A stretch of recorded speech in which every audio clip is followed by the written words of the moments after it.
বন্ধুরা দেখো, এখন আমি কাজ থেকে এসেছি। আর এই যে এটাকে দেখো, কবে এসেছি কাজ থেকে। আর কালকে স্কুল ড্রেস দিয়েছিল, আমার ছেলে বলেনি, তা আমি এখন সবে কাজ থেকে এসে দেখছি। সকালে দেখে গেছি কিন্তু সকালে টাইম হয়নি দেখা। চলো দেখি স্কুল ড্রেস।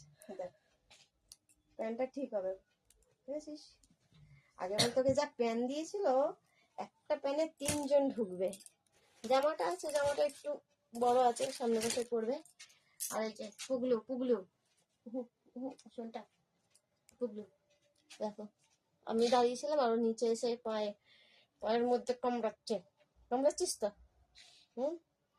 আর বন্ধুরা, এখন আমি যে বাড়িটা কাজ করি না, আমার মানে কি বলবো, লাখে এরকম বাড়ি পাওয়া যায় একটা। এটা আমার 7 দিনের কাজ আছে।